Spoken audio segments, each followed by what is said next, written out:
of this. There's gotta be something.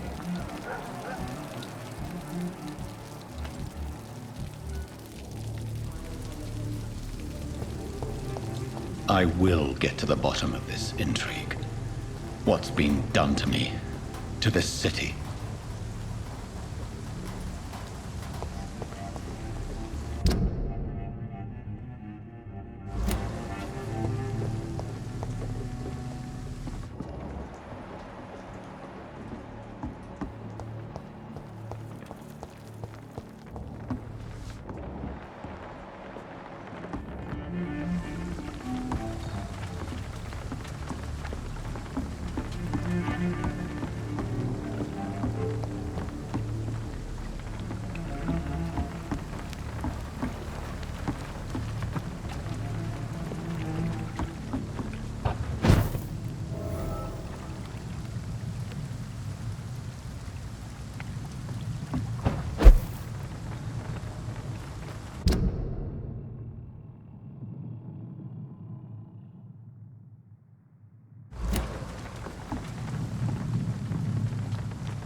The body is still warm.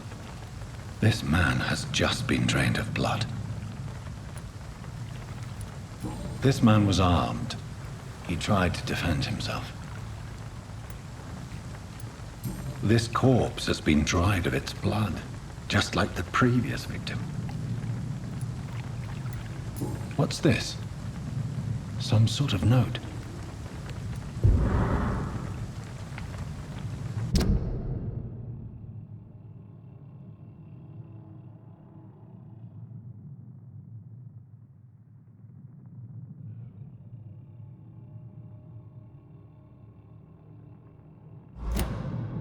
These men, they're a company of professional vampire hunters.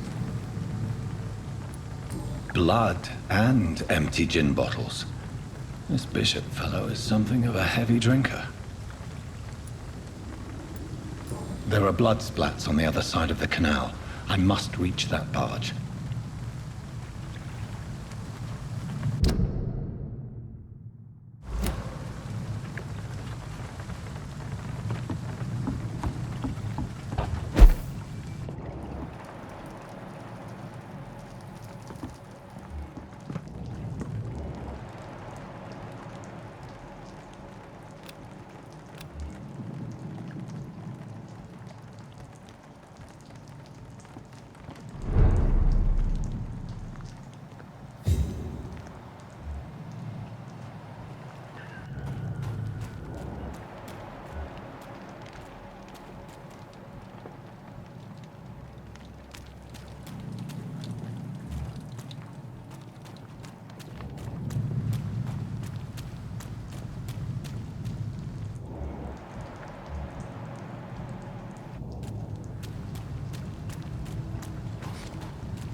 To a warm fire. Shut that foolish mouth of yours. You ever known McCullum to be wrong about anything? Right. but I've only been part of the guard 3 weeks to the day. All the more reason to shut it, Mr. Billy. If the man says a bloodsucker's dug in here, you've but one job, and that's to find it. And find it fast. It's fair enough, Tom. But why do they hide where it's so damn cold?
He's dead!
That's this nest of them cleaned out.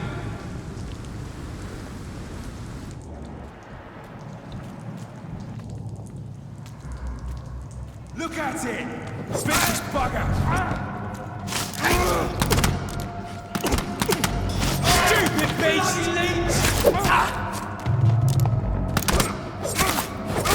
Watch He's a killer!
That's this nest of them cleaned out.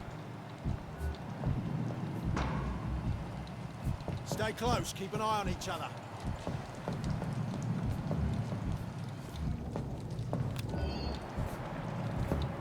We won't see any of these bastards back here again. There's one of them! Watch yourselves! Watch it! It's a killer! Easy does it, boys!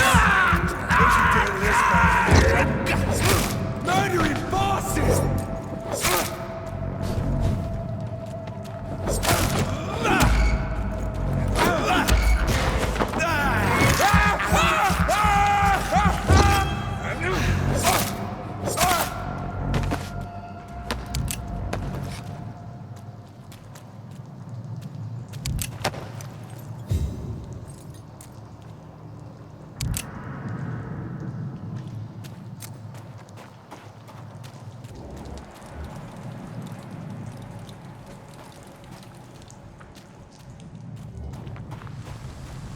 It's locked, all right.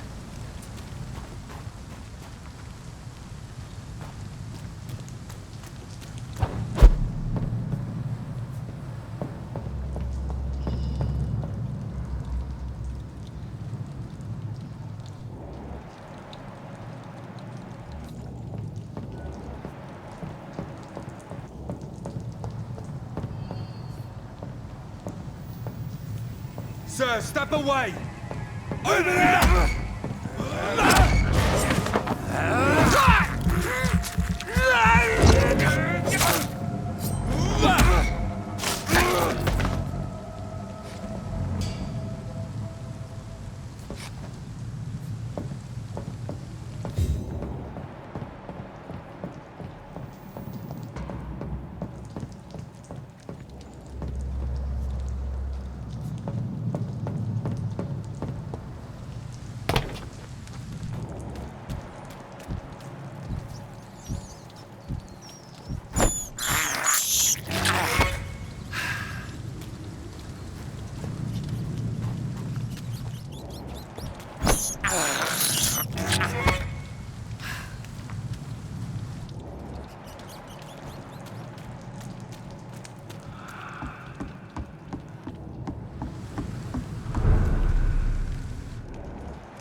It's locked.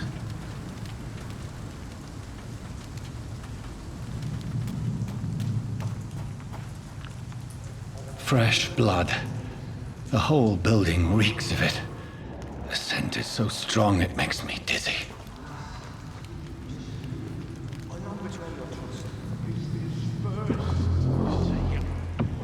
I'll need a drink. I'm so thirsty. William. As one, we shall overcome this. We've done it before. I had a drink outside tonight already and it did not quench my thirst. I must have more. Oh dear God, not again. William, please stop.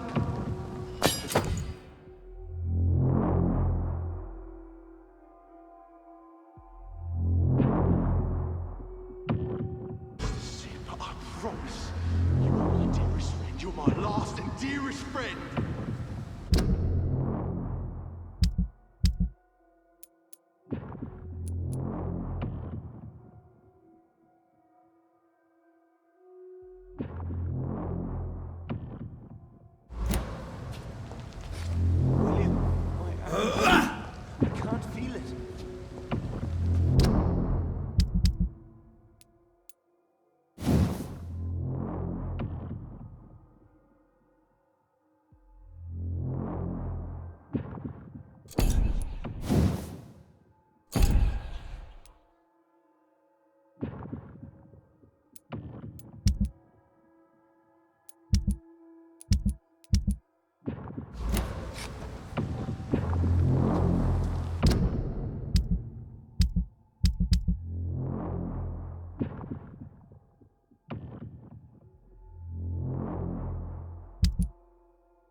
This place reeks of bloodshed. I can't stand it anymore.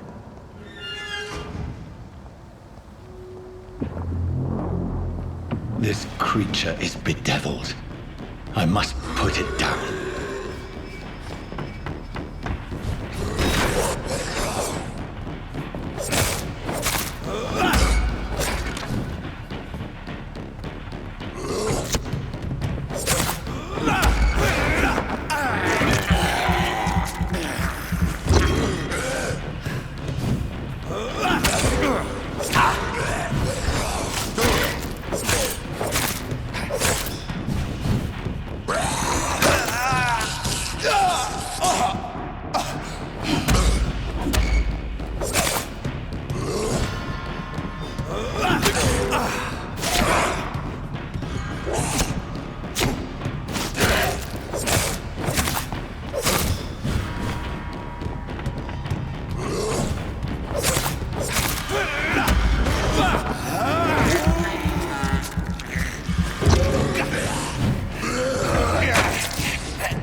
William, please, stop. William was an honorable man. I could have saved him. Mr. Hampton, are you in there? I knew him well, another lost soul, a kindred spirit. Sir, listen to the sound of my voice. I'm a doctor. You're suffering from shock. I must return to my flock. They'll stray without me.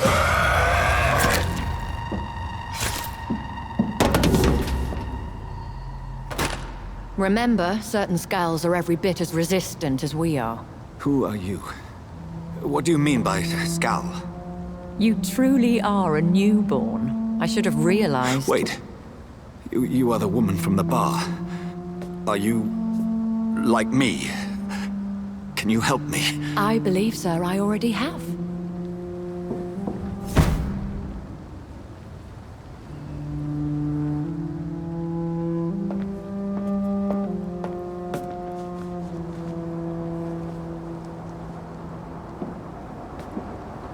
By George and the Saints, you've solved the mystery of these terrible murders. Patience, good fellows, I've come to offer help. Just give me a moment to secure my boat. We can leave this awful place. William was not the evil man they claimed. He was just taken by the thirst. He needed this drink. This man requires medical attention. You'll see he gets to the nearest hospital. No, please, I must tend to my fold. My flock needs me. There, sir. Go with the good Dr. Swansea. He's resourceful, and I'm sure he'll take good care of you. You'd best come as well. The sun is soon to rise, and you'll need a place to rest. I just need a moment.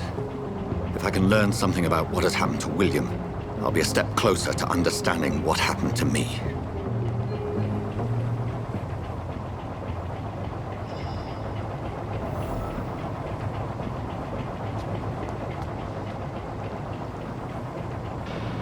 This poor creature can't be my maker.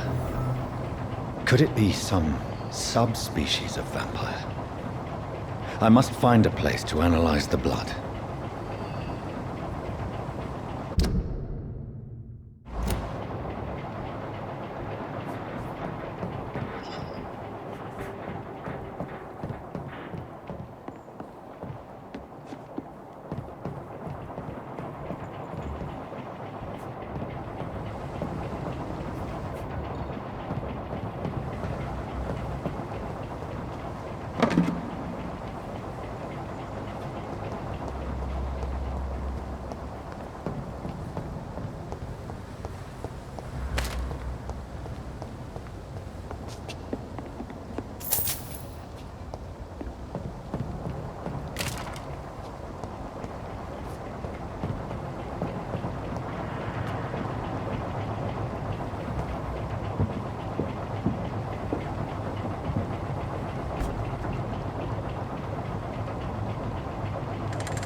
Where are we headed? We're on our way to the Pembroke Hospital. It's just across the canal. They'll have a bed for poor Mr. Hampton. William was... What manner of creature was he? Predator, prey, villain, and victim. Who can say? The important thing is that he's been stopped. Duly noted. And the woman? What... Who is she? What woman? Oh, don't play me for a fool. You used me to locate that skull. You must know who she is. And I thought you a gentleman. You shouldn't talk about a lady behind her back, but I will tell you she values her privacy. Were London as peaceful as she appears from the middle of the canal? If only that were the reality of the situation. To be honest, I've always tried to avoid this part of town.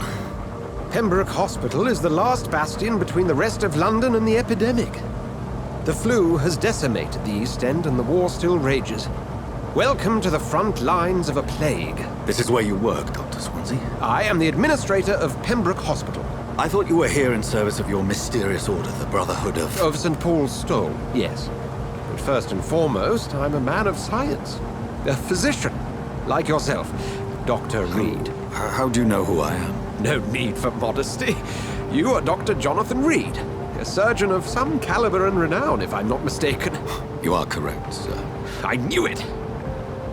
I had my suspicions. But when you took the blood sample from the corpse of poor William, I was certain. Dr. Reed. Marvelous. Have we met? I attended 3 of your seminars before the war. I have the utmost admiration for your research. And what a turn of fate. England's most esteemed blood specialist returns to London a vampire. That word, again. From a so-called man of science. I understand. Traditionally, the role of science is to refute myth, but when myth walks among us, the Brotherhood of St. Paul has dedicated its purpose to their study. There's so much for you to learn. Of that, you are right. Well, then let me be blunt. Join my staff at Pembroke Hospital. As a physician. I suspect you'll not find a better post of employment to contemplate your predicament. This is sudden. I was returning home to see my sickly mother.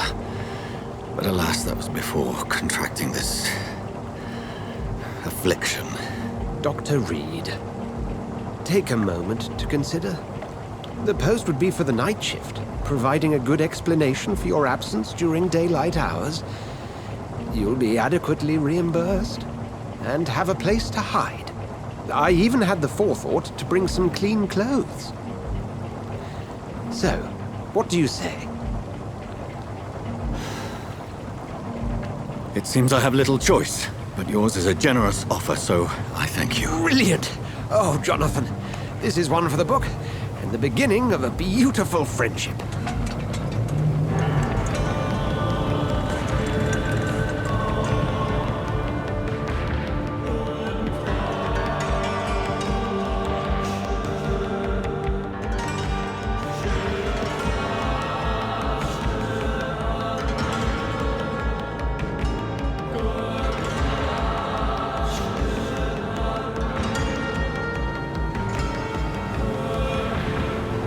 Dr. Swansea, thank goodness. I was beginning to be concerned.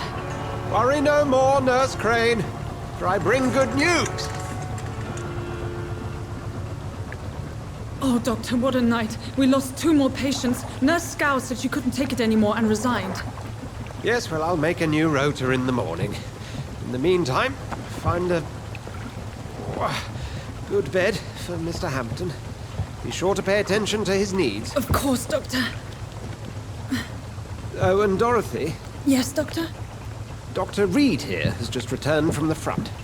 He served King and Country and will be joining us here at Pembroke. We're very lucky to have gained a surgeon of his talent, and one so experienced in blood transfusions. That is good news indeed, Doctor. Oh, yes.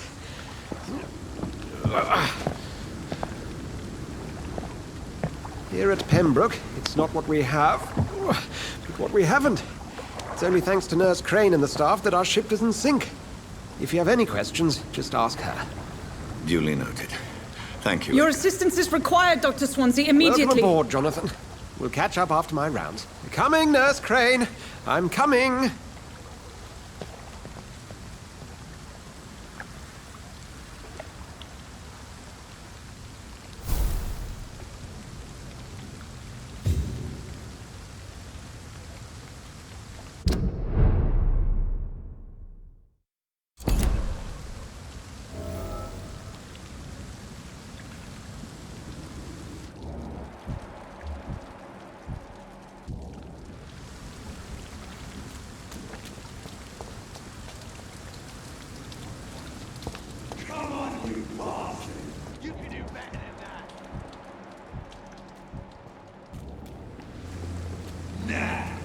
It's my turn!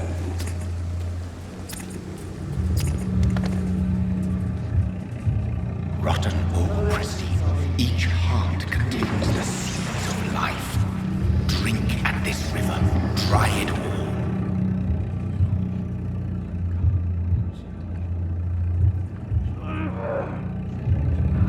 Master gave me a good smoke.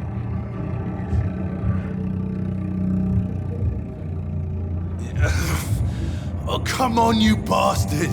I won't bite! Sir, please. You've lost too much blood. Calm yourself. You think I didn't notice? Stop your staring and get me to an hospital, you arse!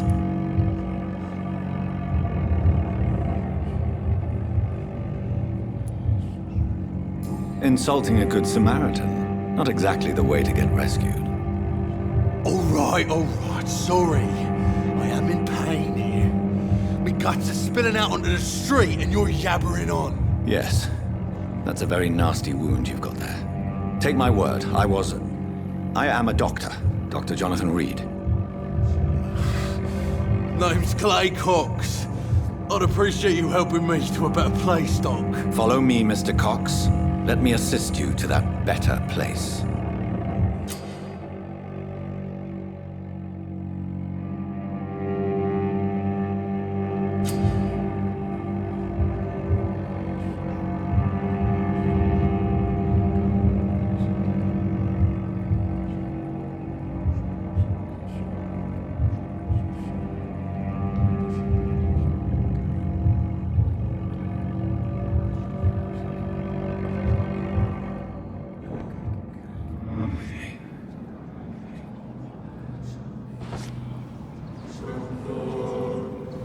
Bring this fading light into the shadows. Dance with him the dance of life and death.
No more. Not tonight. Not like this. I will not take another life.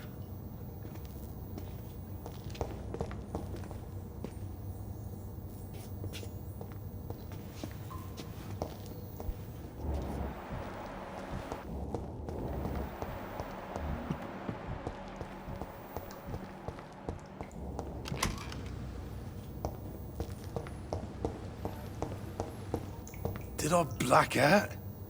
What? What happened? Whoa, I feel giddy. It is wise for the huntsman to sometimes let his prey go, but no famished hunter can run for long.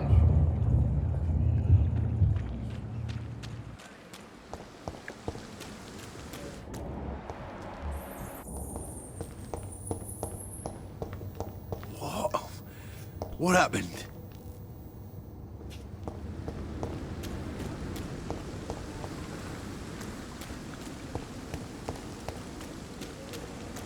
I cannot enter.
Doctor, where have you been? I've little time to play hide-and-seek with new staff members, no matter how illustrious they may be. I found a wounded man by the docks. He answers to the name of Clay Cox. He requires urgent medical attention. Already making the rounds? That's the Pembroke spirit. I'll ask our porter, Milton, to bring him back immediately. Thank you, nurse. What can I do for you? Dr. Swansea insisted we provide you a quiet office. You'll find it on the second floor with your name on the door. Thank you. Nurse Crane, isn't it? Yes, Dorothy Crane. Welcome to Pembroke Hospital, Dr. Reed. Your office has been prepared. I would like to ask a few questions first. And Mr. Hampton, the patient we brought in, how does he fare? I gave him a sedative to help him sleep. Poor thing was in quite a state of shock.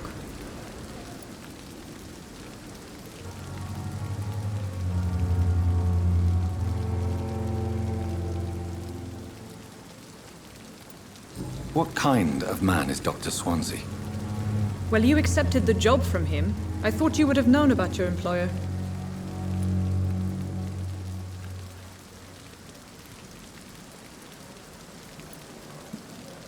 It's right to assume Dr. Swansea knows far more about me than I do about him. You'll get to know him soon enough, and better than me.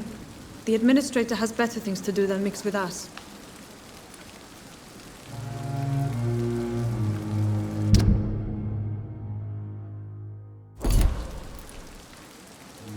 Apologies, I've only just met him the once. This is sudden. I've only just returned to England. Dr. Swansea is a brilliant surgeon and the most compassionate physician.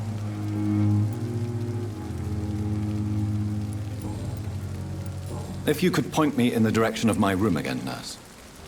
Second floor of the hospital, left after the stairs. It's the last vacant office at the end of the corridor. Thank you, Nurse Crane.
Good evening, sir.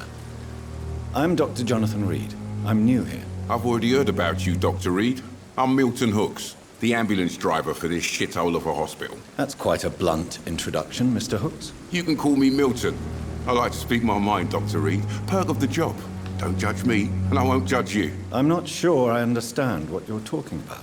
Well, I'm no doctor, but I'm pretty sure a gun can't be used as a surgical instrument. You have a keen eye. I learned to shoot during the war, and have carried one ever since. Old habits die hard. No need to explain, Dr. Reed.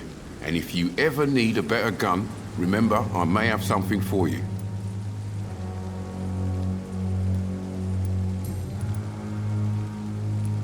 How is the situation around here? You want to hear the situation is all right? It's fucking awful. We lack everything, and it's getting worse every day. So what do you do exactly in this hospital? Apart from smuggling guns, I mean. I've been an ambulance driver since... too long, I guess. I bring sick people here night and day. It's a dirty job, but I get it done. Most of the time. It sounds like things have been a bit rough recently. What's happened? Yesterday I got attacked by the patient I was bringing here. I escaped through the hospital's garden, but I lost my wallet when I was running. You left an infected patient outside the hospital? That's incredibly dangerous. Go there yourself if you want, but be careful, Doctor. I'd rather not bring your dead body back.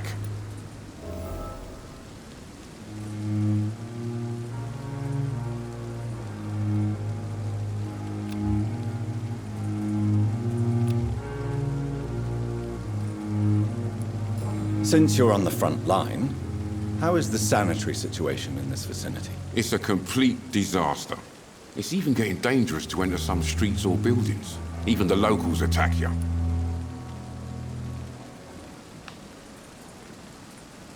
Do you need any medical help, Milton? I'm fine, Doc. Physically, at least. But I would give everything to be in a better place right now.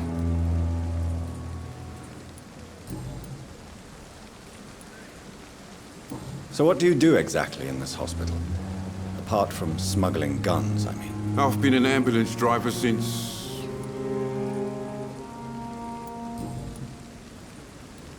Are you really smuggling weapons through the hospital? And why not? I've already been attacked by patients, you know. And by gang members willing to steal my money. But you're not defending yourself. You're selling guns to civilians. You keep people alive your own way, Doctor. I offer them another way to protect their health.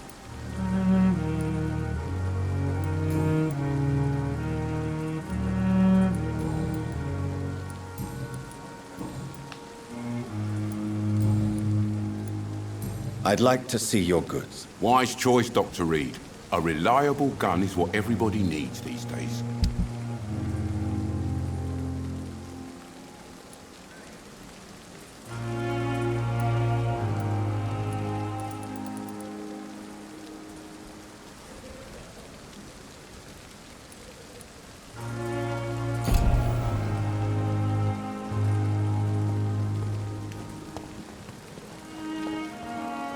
Good evening, Milton. Good evening, Doctor. Still trying to save lives? Goodbye, Milton.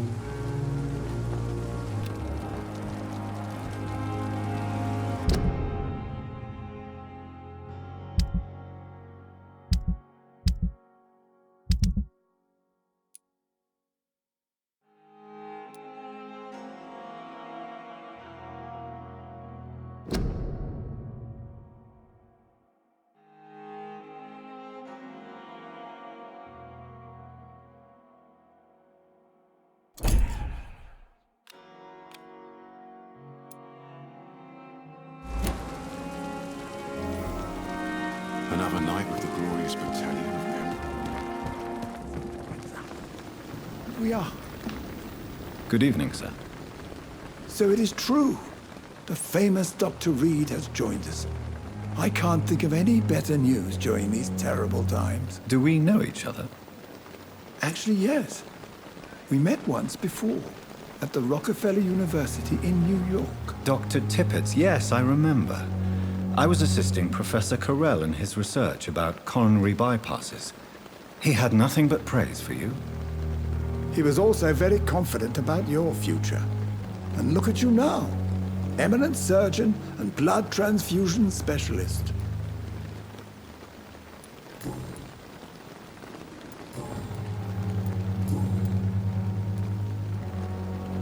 What is the Pembroke Hospital situation? And please, speak freely. This hospital is not exactly the best of London. I'm sure you are used to working in a better environment.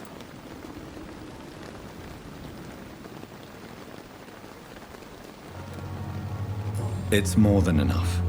In any case, the personnel of a hospital are much more important to me than the building.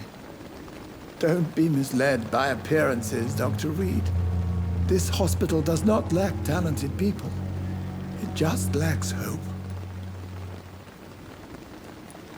What is the Pembroke Hospital situation? And please, speak freely. This hospital is not exactly the best. It's more than enough. Don't be misled. What can you tell me about the staff in the hospital? Some are really good, and others are not so good. But during this troubled period, there is no time for slander. I prefer to focus on the positive character traits. Tell me more about cherished people, then. Nurse Brannigan is a pearl. She is the most helpful and dedicated nurse I've ever worked with. A clever and cheerful woman. You really seem to admire her skills. I'll go even further. If she was a man, she would be a damn fine practitioner. Any opinion about the management? I don't always agree with Dr. Swansea's reserve, but I must admit he does all he can to keep this facility running during this crisis. Ah, yes, the burden of command. I was fed up with this concept while serving as a medical officer. Don't get me wrong. Swansea's a good administrator. I just wish he would get out of his office now and again.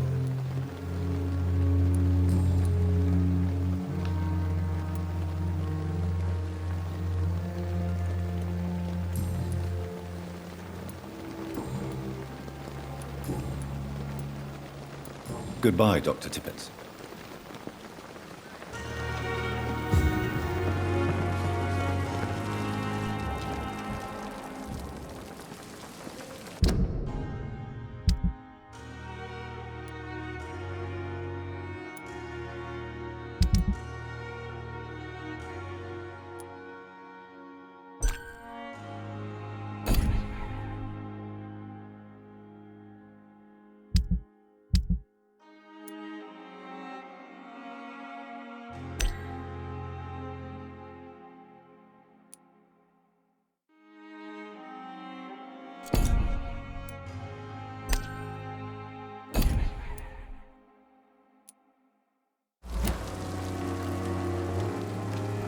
Good evening, Dr. Tippett. Dr. Reed, any good news to share?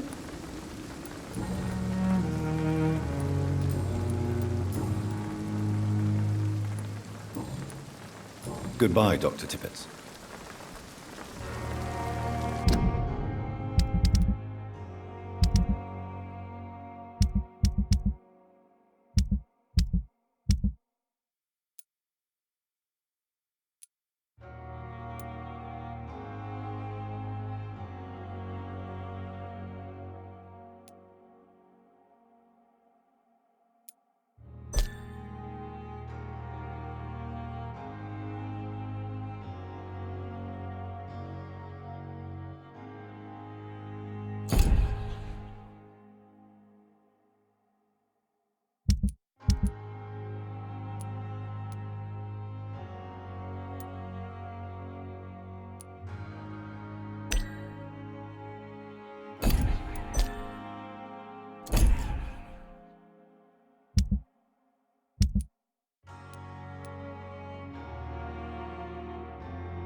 Dr. Swansea is right.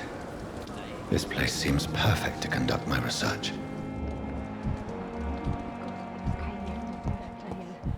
But the suffering continues. Come now, we can handle it.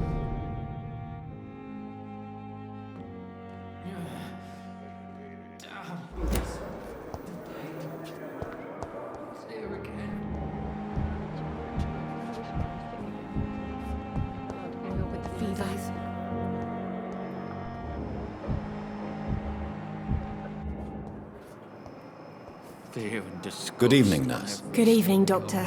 I don't think we've been introduced yet. My name is Pippa Hawkins. And I'm Dr. Jonathan Reed. Dr. Swansea has recently offered me a position in this hospital. Well, it's a euphemism that your help will be appreciated, Doctor.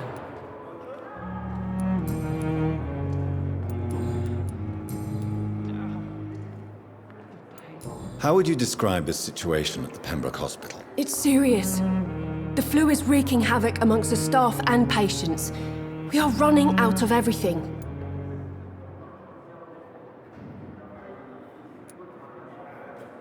You must get a hold of yourself, nurse. Sorry, I'm exhausted. No one has any idea when this epidemic will be over. Nurse Hawkins, the Spanish flu won't last forever.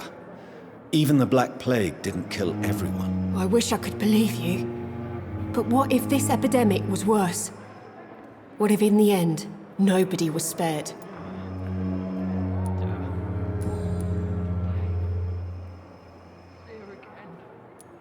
How would you describe the situation at the Pembroke? It's serious. How long have you been a nurse? Well, long enough to see that the epidemic is winning. And no matter how qualified you are, don't tell me you'll change that.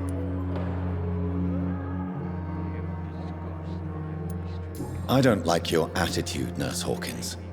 Pessimism can be as lethal as the epidemic in times like these. Sorry, Doctor. I don't want to sound bitter, but I'm just too tired to give a pep talk like Nurse Brannigan. How long? Or long enough. I don't like...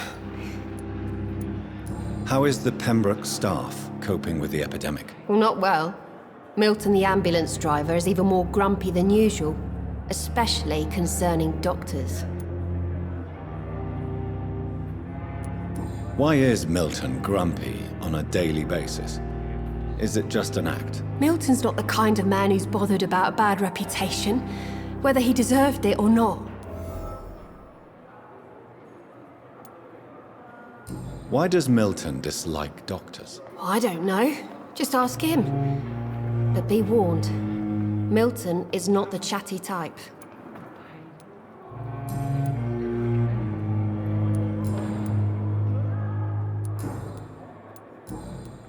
Goodbye, Nurse Hawkins.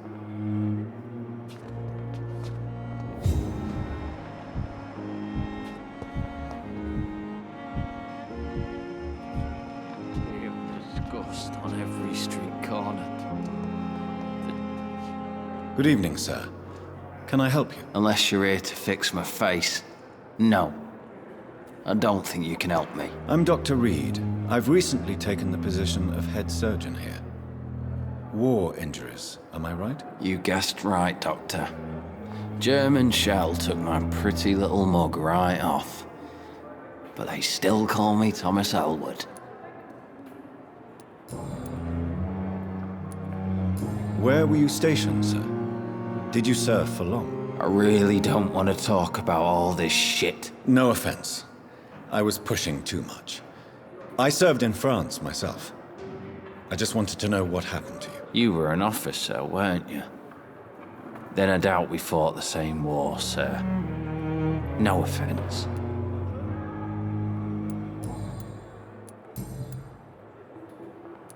How is your stay with us, Mr. Elwood? Oh, it's bliss. I just escaped death in the trenches to be surrounded again by the moans of the dying. Can I ask you precisely why you're a patient here? It's the pain, sir. The drugs don't work. It just hurts under the scars, if you get my drift. Who is treating you? Is someone in particular looking after your case? Nobody since the old and tired doctor spoke to me. Started to think I was forgotten about. Wouldn't blame you. You don't seem worried by that. My face hurts so much more when I smile or cry. I've learned it's easier not to speak. But be assured I'm smiling inside. Can I do anything for your pain? Nurses gave me a bunch of pills. No effect. Told you. It's like the flames are under my skin, burning away. Soldier, do you need assistance? I'm fine. Just do something for this pain, will you? That's all I'm asking.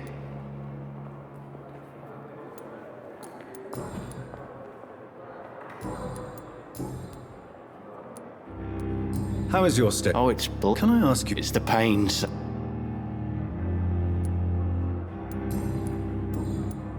Goodbye for now, Mr. Elwood. Damn.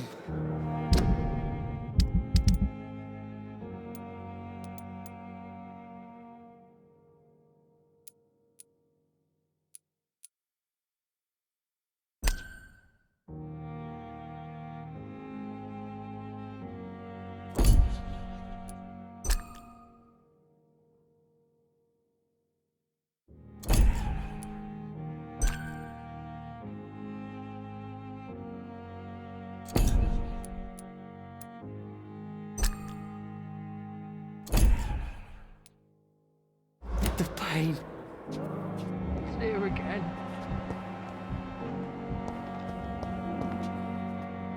Good evening, Mr. Hampton. How do you feel? Dr. Reed, is it? Oh, sir, I must apologize for my behavior. What do you mean? I was not myself in the factory. Fear and exhaustion made me say awful things to you, I'm afraid. You remained perfectly nice and polite. A little delirious, perhaps. But who wouldn't be after enduring an abduction? Thank you, Doctor. That's a relief. Now all I need to do is rest and return to my flock.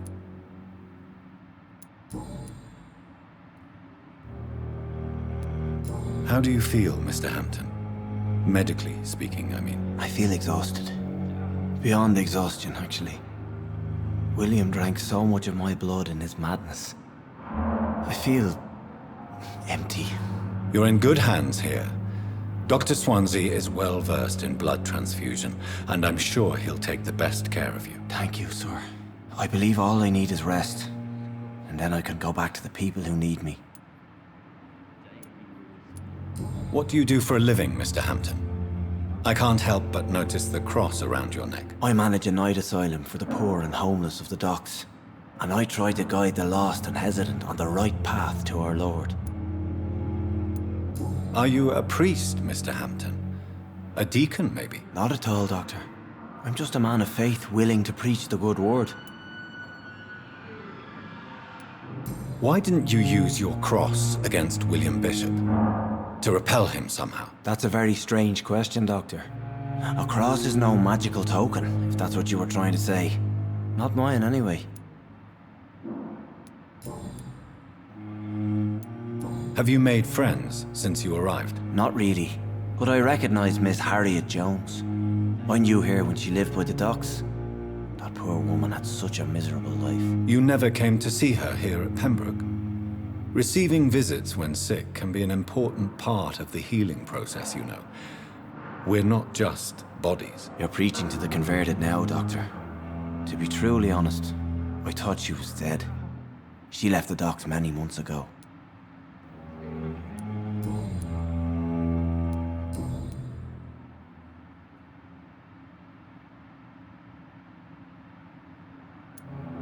Do you know Tom Watts, the bartender from the Turtle? I met him before I found you in the canning factory. Tom? Yes, of course. Always the helping hand, good old Tom. Without men like him, corruption and despair would have wiped out the East End long ago. Who should I avoid in this part of town, then? Any particularly evil figures? Not really. Most men and women are just doing their best. And it's not my habit to speak ill of people I know, Doctor. People are still in despair. How could it be otherwise? The authorities have left us all to rot in this contagious nightmare. No drugs, no advice, nothing. It's a damn shame. Do you know Tom? How did you end up in William Bishop's den? I had received alarming news about his recent behavior. I went to his place and he refused to let me go. Why did he abduct you? William was an alcoholic. His addiction suddenly changed to blood. I don't know why. Just like a patient I met here. This Miss Hawcroft. You dared to enter this awful place alone. You're a hero, Mr. Hampton. Or a fool. I'm just a man trying to help his friends, Dr. Reed. William Bishop was a conflicted soul, searching for light. What is the general situation in the East End docks? The situation has always been tough, with a lot of tensions between the gangs and the dockers' trade union. The Wet Boot Boys are very nervous since they lost their leader. Who leads the gang now? Since Clay Cox went missing, it's his wife Edwina who runs the show, with the assistance of her minion, Booth Digby. Has the gang been threatening you? Ah, no. I've had this nickname for so long, you know, the sad saint of the East End. No one dares to bug a saint, not even criminals.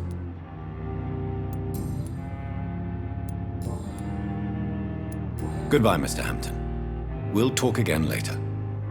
Disgust on every street corner. Daily routine.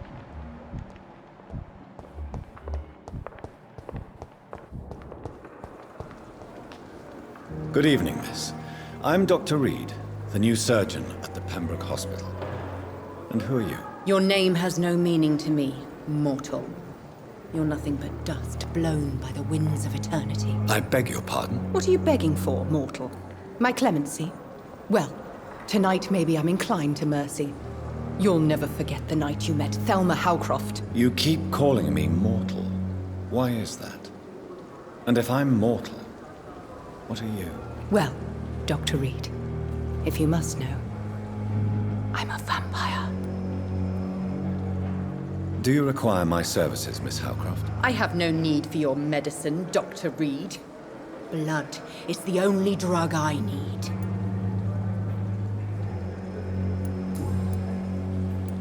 Who are you really, Miss Howcroft? I mean, apart from being a vampire. Is that not enough for you, puny mortal? What do you require? Proof of my powers? I'm curious to know who you were before becoming a vampire. No, it was such a long time ago, I don't remember. Centuries of unholy life can have strange effects on one's minds, you see?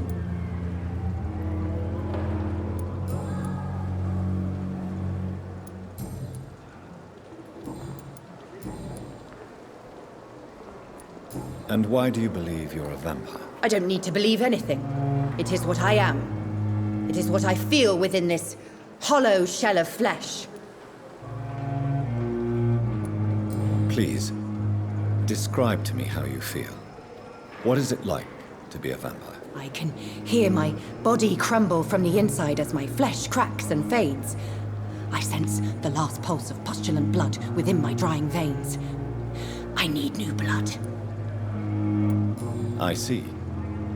Have you ever heard of Cotard's syndrome, Miss Howcroft? Never. It's a mental illness discovered by a French neurologist named Jules Cotard. The affected patients are delusional. They believe that they are putrefying, that they are dead, a ghost or a ghoul. Or in your case, a vampire. Delusional, you say? Oh, sad and petty mortal. You can't even begin to understand the concept of immortality. And you think it is I who am delusional.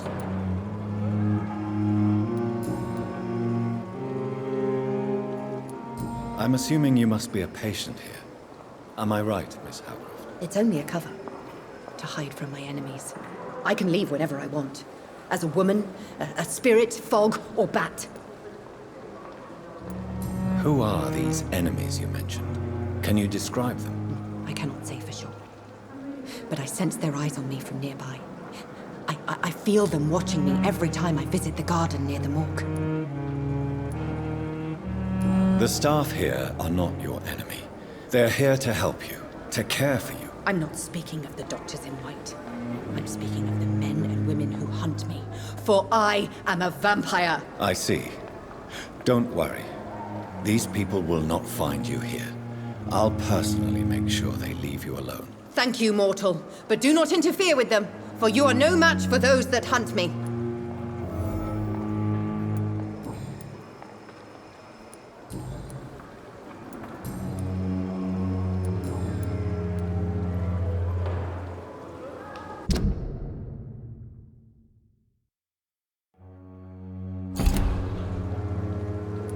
I'll leave you, Mistress of the Dark, to your nocturnal activities.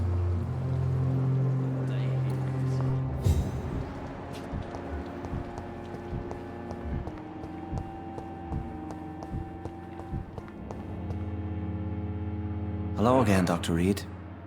I feel better already. Can I go soon? Goodbye, Mr. Hampton.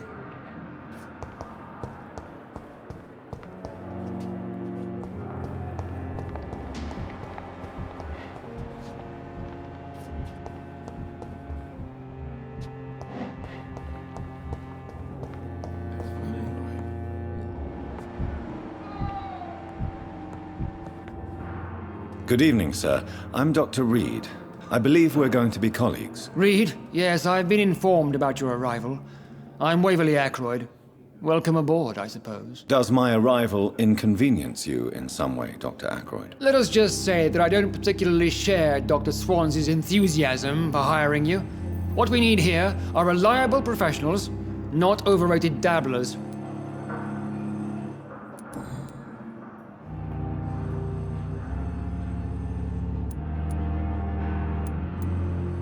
It seems you have bad memories of your military service. I refuse to see this industrial slaughter as scientific progress. War only reveals the worst in men. We can at least agree on something, Dr. Ackroyd. I don't know what you've heard about me, but I have already proved my value as a practitioner. I don't question your skills, Dr. Reed, but your motive. Is it money, fame, or are you truly dedicated? And what exactly is that supposed to mean? I served in the war just like you. But unlike you, I did not use the wounded to play the modern sorcerer. Be careful what you insinuate, Dr. Ackroyd. I only want you to admit you used those men to improve your theories.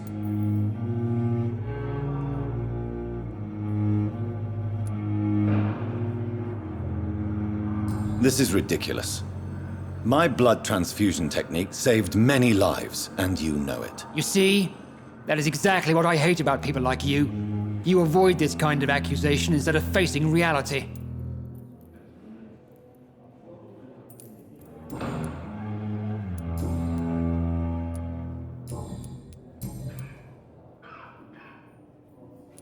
If you have a problem with me, Dr. Ackroyd, please feel free to tell me. Dr. Swansea has imposed your presence on this hospital without asking anyone's advice. The benefit of his position.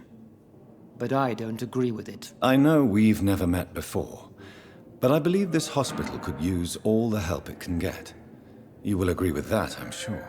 Oh, but I have heard about you, Dr. Reed. Of course, you can't say the same about me, since I have not wasted my time courting the press.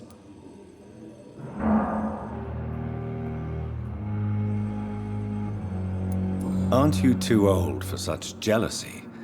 It really won't do you any good, you know. Don't be ridiculous, Dr. Reed. A simple glance is enough for me to know you have nothing for me to envy. Since your tenure in this hospital is longer than mine, perhaps you can tell me more about this place. Let's just say I'm tired of the carelessness around me. I have always respected the skills of Dr. Swansea, but over time his enthusiasm has become displaced. Carelessness? Exactly what are you talking about? We're here to save lives.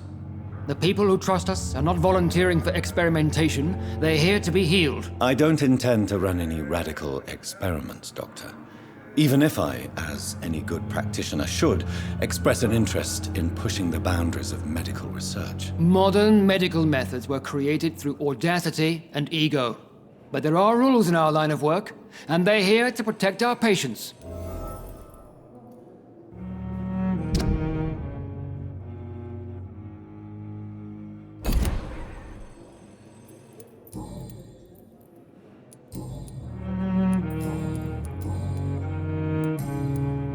Thank you for your time. We'll talk later.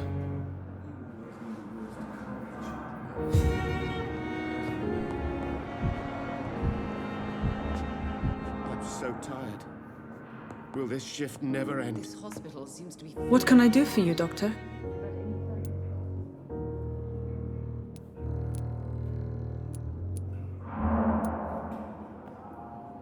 Thank you, Nurse Crane. So many deaths. Good evening. Good evening, Doctor. I believe we're going to be working together. Dr. Reed. Dr. Swansea informed us of your arrival, but I could not dare to believe we'd have such good fortune. Such an honor, sir. Thank you. And you are? I am Thoreau Strickland, Dr. Thoreau Strickland. I'm a great admirer of your work, Dr. Reed.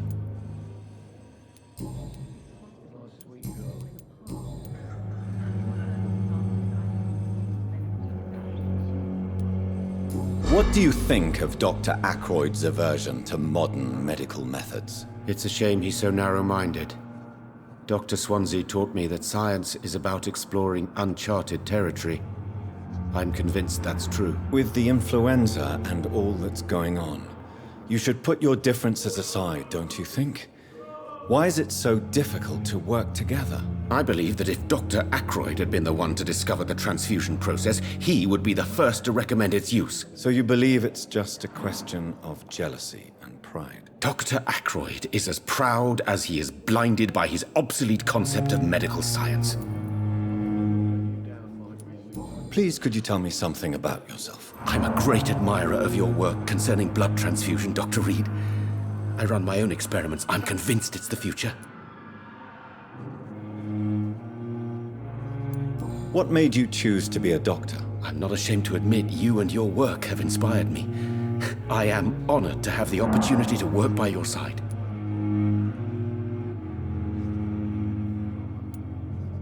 It's always a pleasure to share scientific and medical knowledge with someone eager to learn. I'll be glad to help you if I can. This epidemic may be the century's most terrible disaster, but I'm convinced that we, as doctors, are the only ones able to defeat it. I based my technique on my mentor's research. He helped me perfect my method. What is yours? I'd rather not talk about it. For now, it's just theories and first approach. My process is purely experimental and unsuccessful. As long as you're cautious and methodical, you may remain empty-handed, but you won't fail. You're not the first one to warn me, but I am convinced knowledge is the main weapon against the ravages of this epidemic.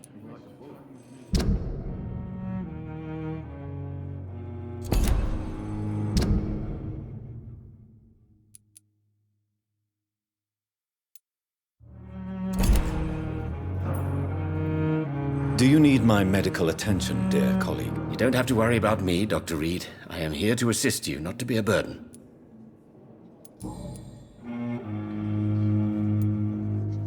Tell me more about your willingness to experiment with new medical techniques. Harvey Fiddick is a patient suffering from a severe injury that could cripple him if not treated correctly. I'm convinced your blood transfusion technique could help him. What is it you really want? To save him? Or to prove your point? Fair question. I want nothing but to save my patient, Dr. Reed. Especially since I know Mr. Fiddick's story. Tell me Mr. Fiddick's story. Our first diagnosis was compromised because Mr. Fiddick lied to us about the real origin of his injury. He first claimed it was an accident. But why would he hide such crucial information from us? Because he is a proud father, ashamed of putting his children at risk because of his own negligence. This personal involvement could also appear to be a lack of impartiality. You must know that a good surgeon must remain neutral. I agree. But that does not excuse Dr. Ackroyd's behavior, a man who did not even take time to converse with his patient. Do you think keeping his distance was a mistake? All I know is that I'm taking care of human beings with desires, hopes, and fears. Not some biological machine comprised of blood, bones, and flesh.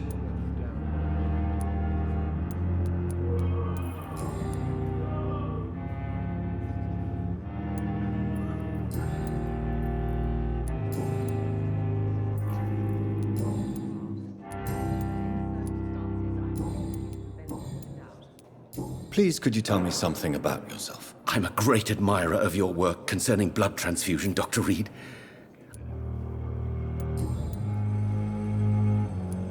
What can you tell me about the Pembroke? Well, it has always been an honor to work with Dr. Swansea. But with your arrival, I can't think of a better opportunity to learn about blood transfusion. You seem quite optimistic.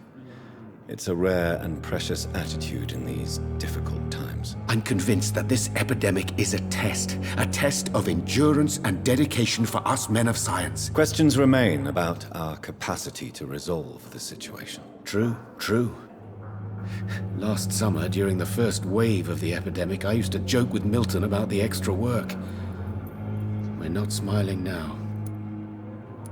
Do you need help with anything in particular? Well, yes, maybe.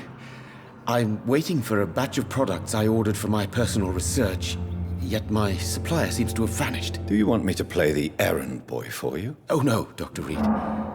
But if you went personally to his shop, what with your reputation and all, he wouldn't dare to refuse the products I need. I see. Well, give me the address, for I may pass by if I have time.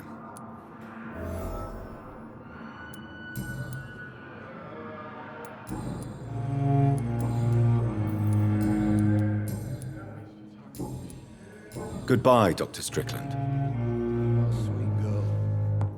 Reads me like a book. But in the circumstances, I'm willing to give you the benefit of the doubt. Good evening, sir. I'm Dr. Reed. May I help you? I don't know if a third opinion is needed. Your colleagues are already arguing about my condition. I see. Would you mind telling me more about your situation? I'm Harvey Fiddick. All I want is to get me bloody arm fixed properly.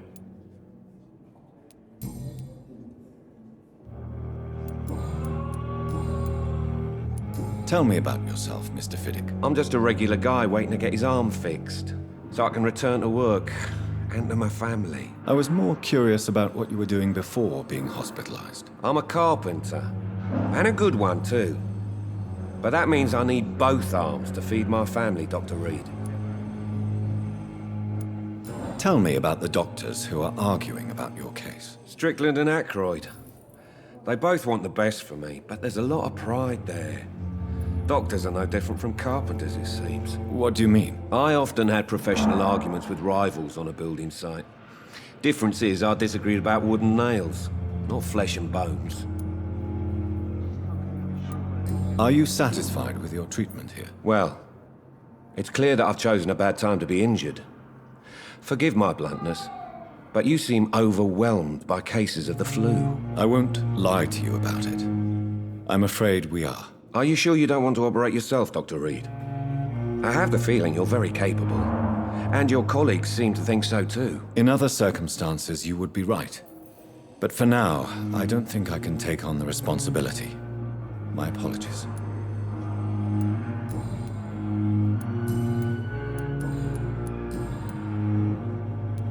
Tell me about your injury, Harvey. Why do you feel so guilty about it? My wife died because of me. And now I may lose everything because I've been careless enough to hurt myself. What an arsehole.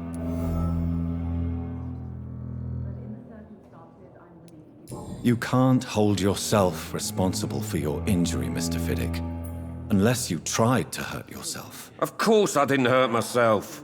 But I can't work until my arm is fixed. My children need to eat, Doctor. How could your job be responsible for your wife's death? I was working a double. She went out to bring me a hot meal and got caught in a German bomb raid.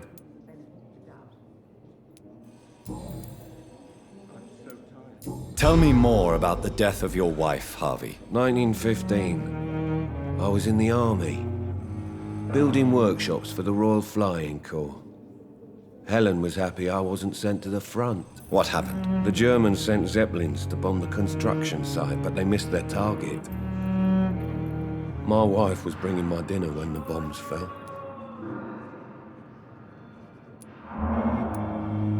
How are your children after losing their mother? They were smaller then. The only good thing about this is My Ellen didn't bring them with her that night. I'm sorry for your loss. So many died during the bombings. I served in France and witnessed the carnage there. I would like to say that she didn't suffer. Truth is, I have no idea. I just know that I'm all that me kids have. Poor little bleeders.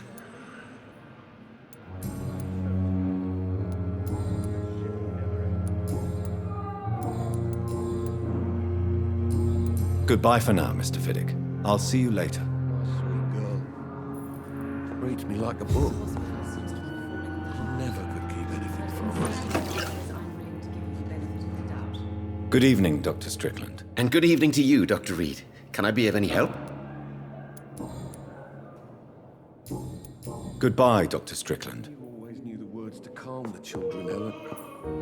As for me, what a bloody...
It's locked, all right. I will not let you down, my boy.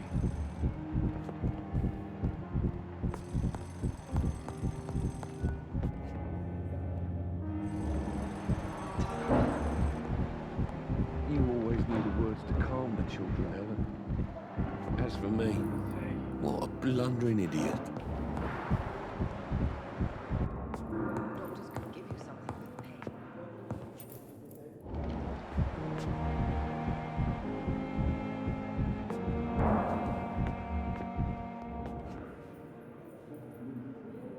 My sweet girl reads me like a book.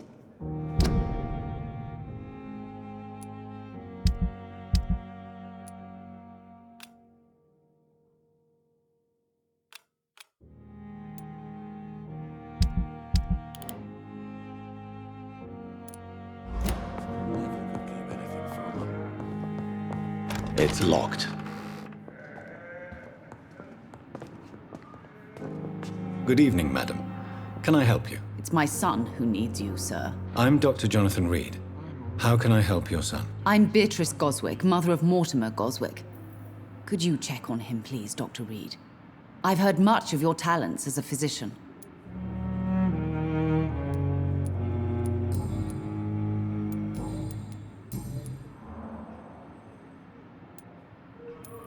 What do you think of your reception here?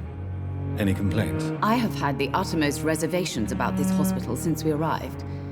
But we had no other choice, considering the state of emergency. Is there something in particular that's bothering you? Some of the staff were not especially welcoming. I suspect they're not accustomed to dealing with patients of such social standing. Tell me more about your arrival at the Pembroke Hospital. What gave you such a bad first impression? The ambulance driver was quite rude, for a start. And that nurse, Miss Hawkins, seems to have quite a dubious attitude. What do you mean? She managed to secure a bed for my son despite the epidemic. It was a relief, but it wasn't cheap.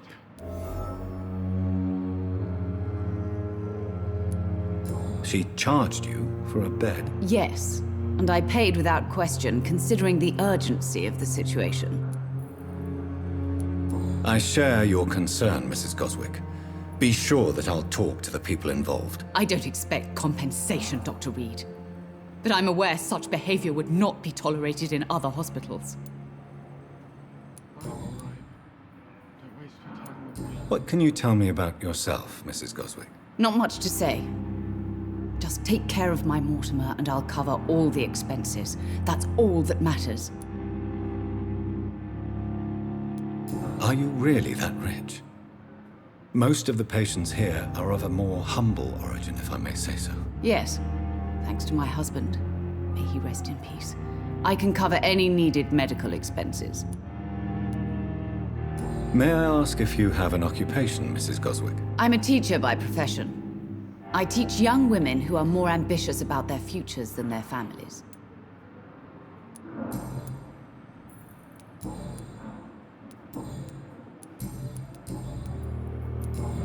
Goodbye, Mrs. Goswick.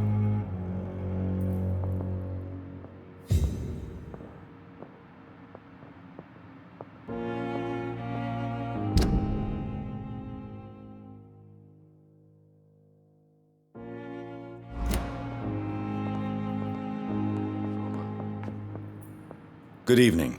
I'm Dr. Reed. Can I help at all? No. Really? Why are you here, then? I don't want to talk. My throat hurts too much. I suppose that this pain is the reason you're here. Is someone taking care of you? Yes.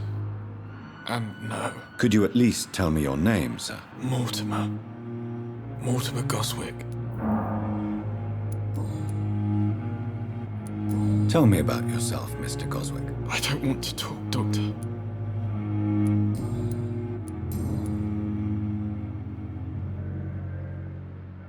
Why did your mother have you hospitalized here? She seems convinced this is a bad hospital. My mother just wants the best for me. She won't rest while I'm here. She'd go all the way to hell and back to help me. Is your mother bothering you? As your doctor, I can ask her to leave you alone if you would prefer. That's tempting, Doctor. But you have no idea what my mother is capable of. She would tie herself to my bed if you asked her to leave. Pembroke Hospital may look unorthodox, but rest assured, you're in good hands here. It's not me you have to convince, Dr. Reed. It's my mother. How painful is your throat, Mr. Goswick? So painful I'd rather not talk at all, Doctor. I'll let you get some rest, then. Good evening, sir. Doctor. Good evening, Mr. Goswick. I'm okay. How painful is... So painful I'm sure you realize a doctor and his patient have to communicate, sir. Would it help if I gave you some paper and a pen? Not really. I see. Then maybe it's not just your throat that hurts, Mr. Goswick. Perhaps your sore throat is just the consequence of something more hurtful. Yes, maybe. But I don't want to talk or even write about it now. How... So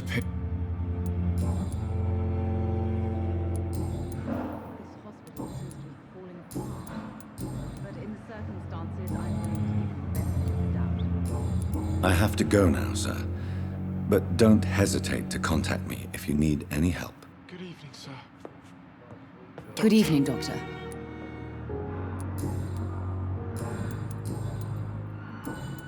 Goodbye, Mrs. Goswick.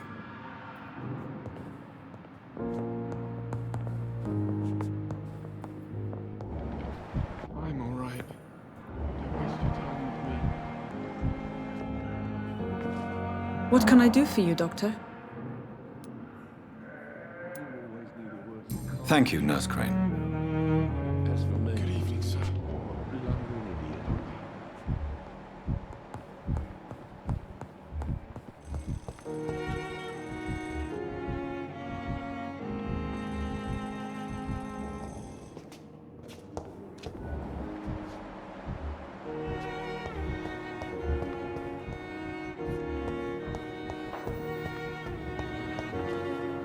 Good evening, Nurse Hawkins. Good evening, Dr. Reed.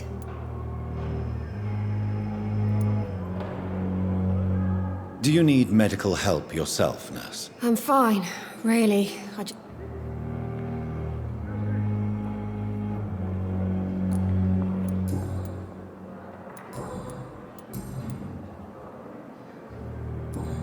Goodbye, Nurse Hawkins.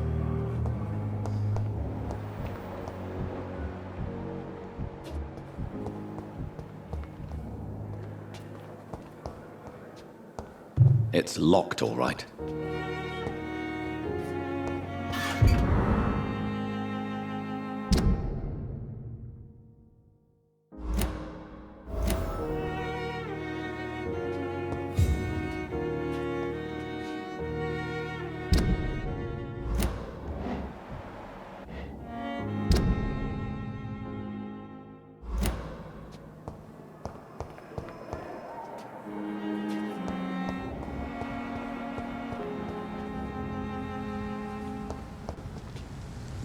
I'm sorry you ended up on my plain and cold medical bench, sir. I understand you must be very angry about this unfair situation. I managed to arrange to have you buried in the same mess.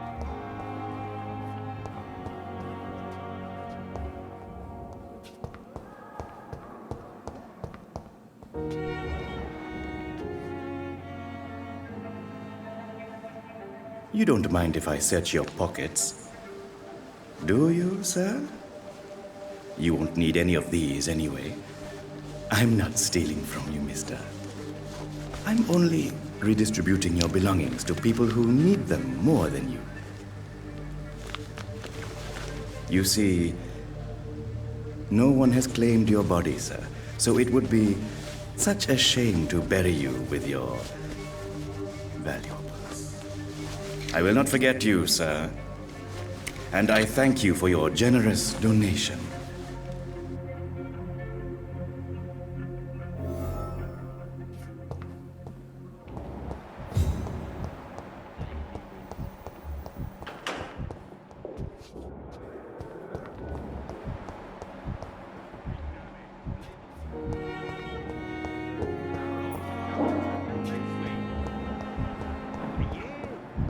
To disapprove of our methods, but in the circumstances, I'm willing to give you the benefit of the doubt.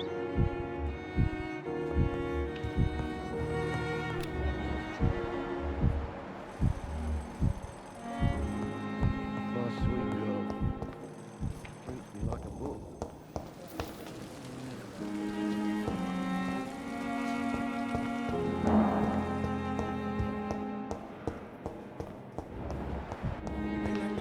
Thelma Howcroft said she was being watched by vampire hunters. Where are they hiding? I should investigate.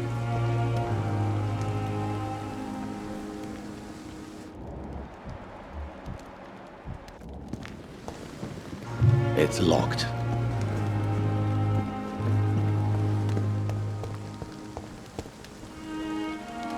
It's locked, all right.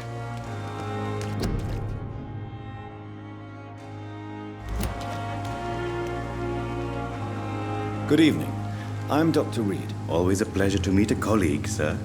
Especially when he was supposedly dead. A colleague? Are you a doctor too? Not anymore, sir. I used to be Dr. Rakesh Chadana. Now, I'm just Mr. Chadana, pawnbroker and humble guardian of this morgue. What do you mean, you used to be a doctor? Was your license revoked? No, sir. It is just that I like to be precise. I run a little pawn shop while taking care of the dead. But I used to be a real doctor.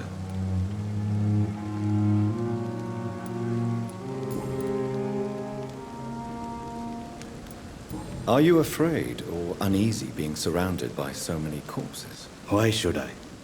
These bodies are empty vessels. Flesh left to decay. Poof. No soul anymore. All gone. An interesting point of view. And quite an exotic one, too. Most people fear, or at least have a respect, for dead flesh. Sir, as a medic during the war, I learned to face my death and the death of others. It's the pain we have to tame, not death itself. How did you get this job? After I left the army, I worked as an undertaker down by the docks. A dangerous place with many an unpleasant business there. Milton Hooks helped me get a job here.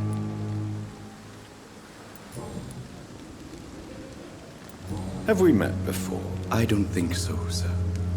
Why? When we first talked, you said you were glad to meet me since I was reported dead. Funny story, sir. Your sister came here a few nights ago. You were missing, and she was looking for your body.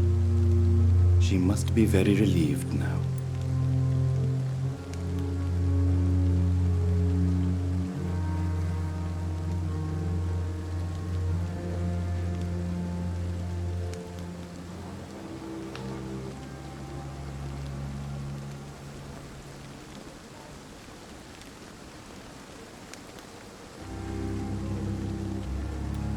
Do you work here alone? Yes, very easy work, sir. All I have to do is watch a few bodies. The situation was very different when the main morgue was still open.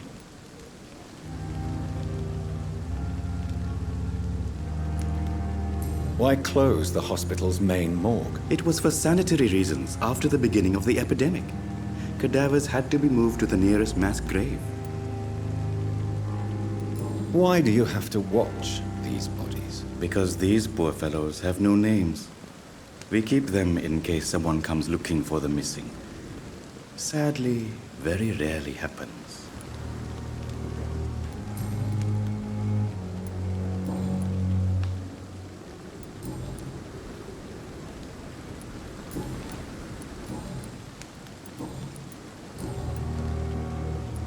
A pawnbroker?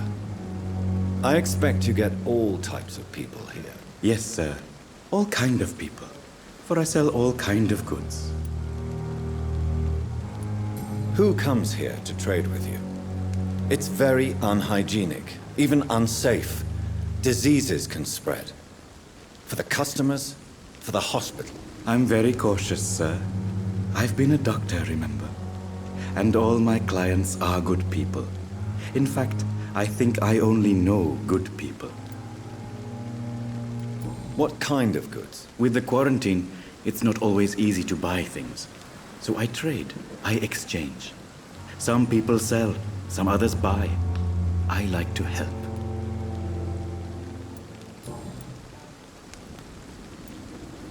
Since you're not afraid of dying, do you believe in life after death, Rakesh? No. I believe we must do all the good we can while alive. For our time is short, and the obstacles are endless. Do you think you would enjoy immortality as a concept? I don't think so. Don't mistake me. I love life, and I'd like to live a long life. But everything has to decay, sir. Even goodwill. Do you really believe goodwill cannot last? As I said, sir, everything decays. If I was to never die, goodness, I would be bored or worse. And I like to be helpful, sir. Quite depressing, wouldn't you say? Yes, but the good news is we'll all die before losing our humanity, sir. So you're ready to die? No, I am not. I don't fear death, for I won't see it. What troubles me is the pain my death will inflict to those I know. You're a wise man, Mr. Chidana. No, Dr. Reed. I am a foolish man. But I like to think otherwise.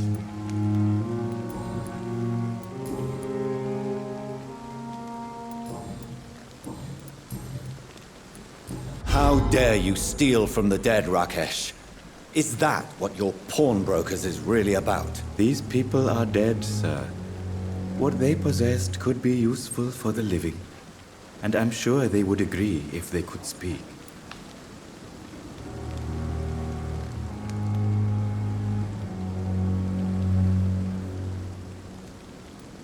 You should show respect for the dead.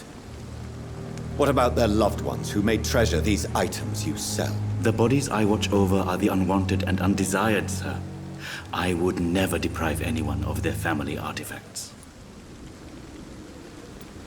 How dare... These people are dead. You should... The bodies... Please show me what you have to sell. Of course. It's just trinkets and curios, really. But I'm sure they can be useful.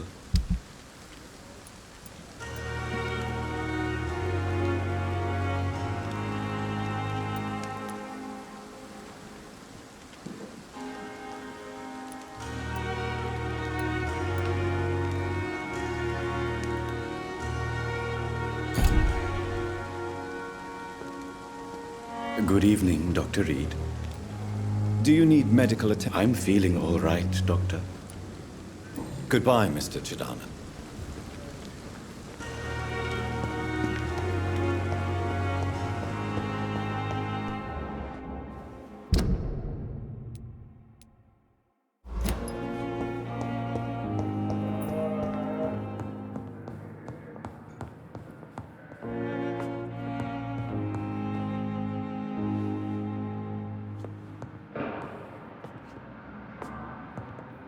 I'm all right. You always knew the words to calm the children, Ellen. As for me, what a blundering idiot.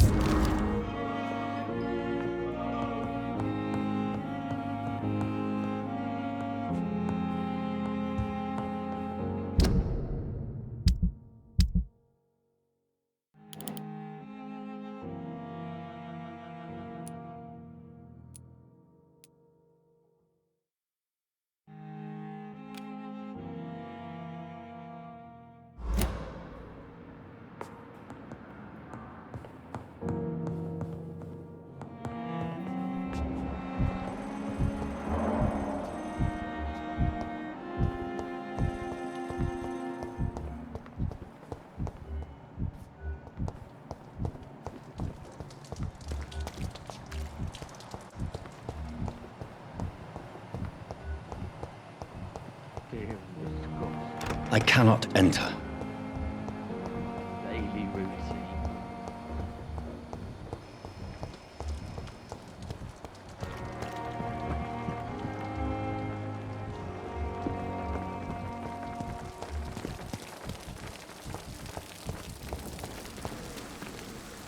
Good evening, nurse. I'm Dr. Jonathan Reed, the new surgeon here at the Pembroke. Dr. Swansea has already told us about you, sir. I'm Nurse Gwyneth Brannigan. Welcome to the Pembroke Hospital. Did he really? It's a good thing I wasn't hoping to keep a low profile. All members of staff have already read about your new blood transfusion technique. Dr. Swansea made sure of that. I see. Well, I'm a little surprised, but I suppose I'll just have to deal with this unexpected notoriety. You must know, blood transfusions are Dr. Swansea's primary subject of research. He is convinced it is the future.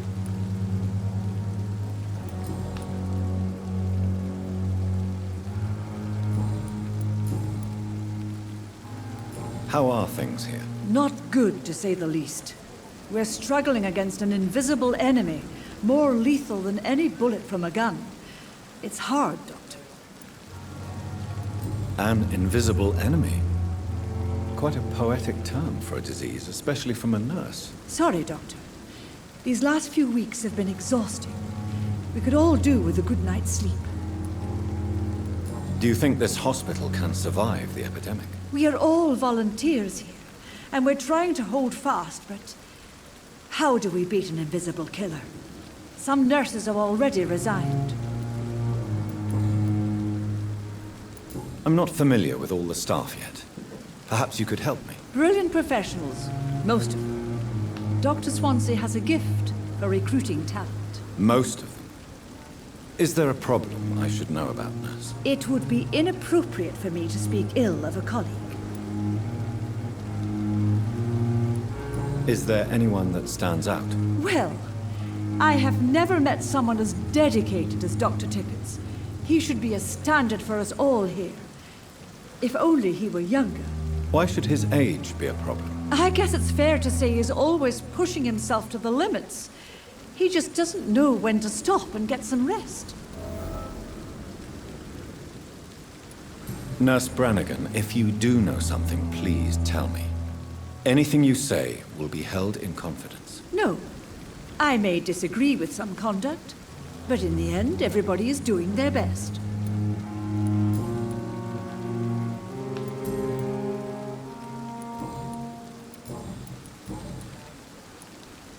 Why does Dr. Tippett claim you're the main reason he keeps working, despite his fatigue? If it wasn't for him, I probably would have left the Pembroke years ago. Dr. Tippett does not think of you as just a nurse anymore, does he? If you're suggesting he's not taking my gender into consideration when it comes to medical practice and knowledge, I really hope he doesn't.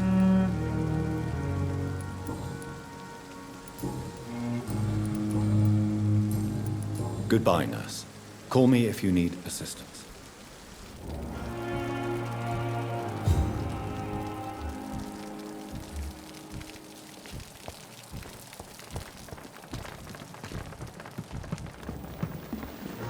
Good evening, Dr. Tippett. Dr. Reed, any good... You're exhausting yourself, Corcoran. Maybe you should think about preserving your strength. No. We must keep on healing all those poor souls. We are the last rampart before chaos. Once more, unto the breach. Nurse Brannigan is worried about you, Doctor. She should not have told you that. I will have a word with her. You don't have to blame her for her honesty. I'm not that kind of man, my dear Jonathan. Actually, Nurse Brannigan's opinion is the only one I may listen to.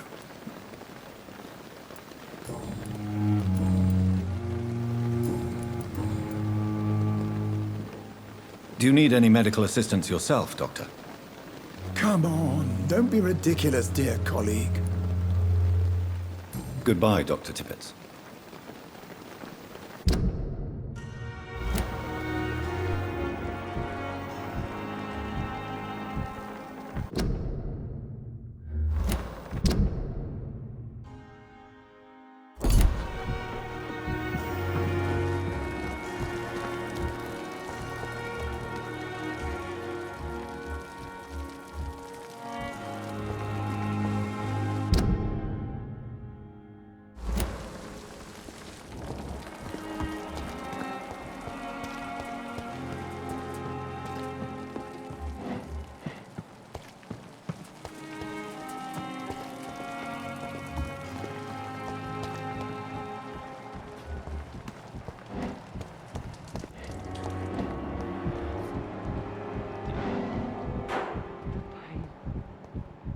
There again.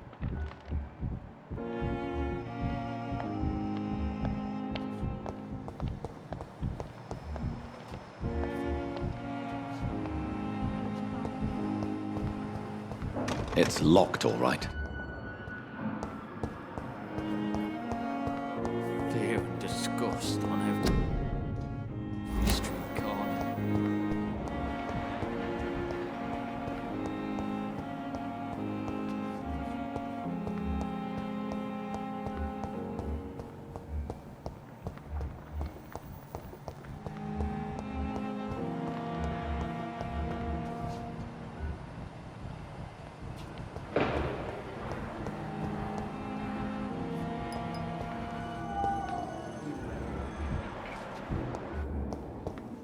As for me, what a blundering idiot.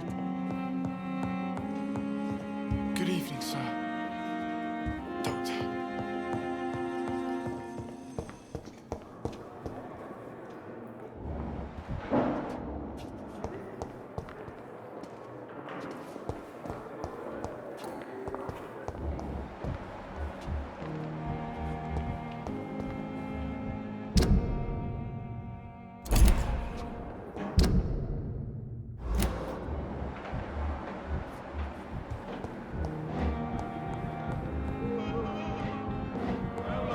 Wait, damn it. Blaming me will not further your agenda, sir. How long's it going to take to fix me properly? I cannot enter. Yeah, you have the right to disapprove of our methods, and you can kindly apologize when you're feeling better. Good evening, Mr. Fiddick. Good evening, Dr. Reed. Any news about my operation?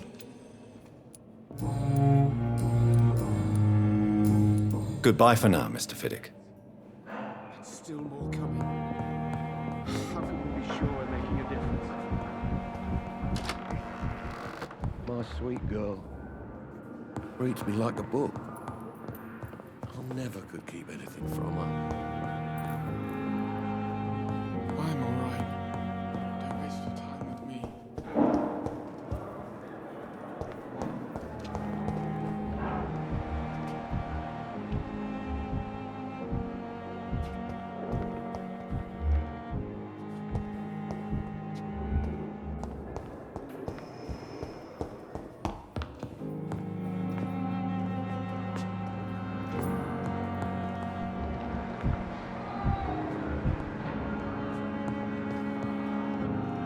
You always knew the words to calm the... Good evening, Mr. Fiddick. Good evening, Dr. Reed. Any news about my operation? Goodbye for now, Mr. I will not let you down, my boy. Falling apart. But in the circumstances, I'm willing to give you the benefit of the doubt.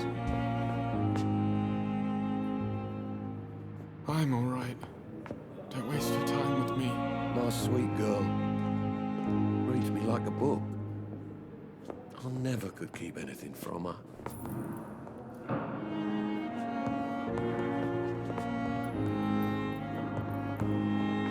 Good evening.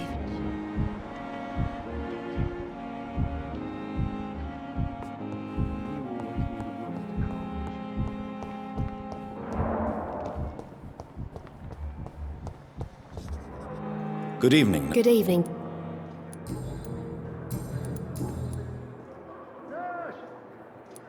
Pepper, are you sure you want to leave this hospital? To become a nurse was a little girl's dream. But in the end, I don't feel that useful. I want more. I want to make things change.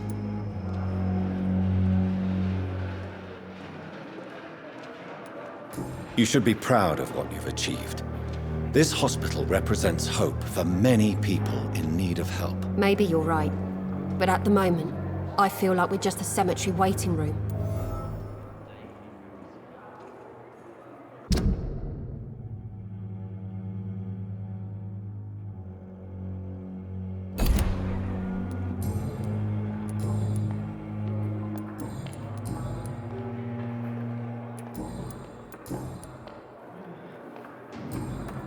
Goodbye, Nurse Hawkins. It's here again.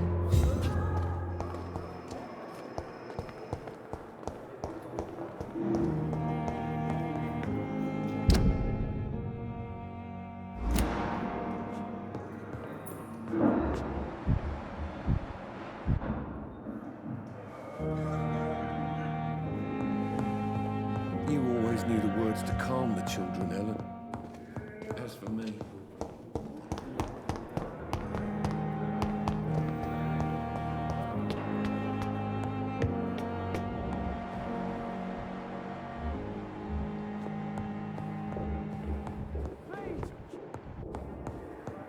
Not now!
Down, my boy. It's locked, all right.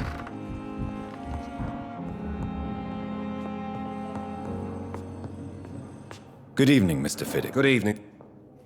Goodbye for now, Mr. I will not let you down, my boy.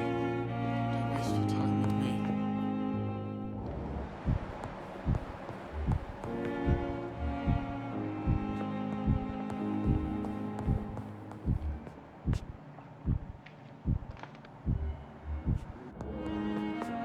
Reads me like a book.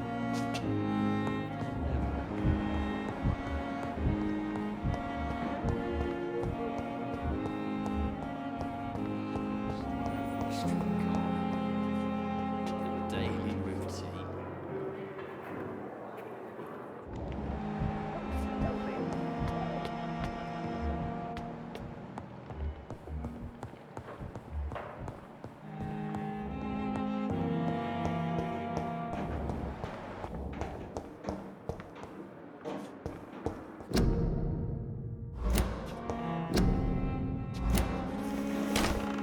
This must be the place. It's definitely away from prying eyes. Relegated to the shadows. A kingdom of my own. At least I won't be sleeping in a coffin.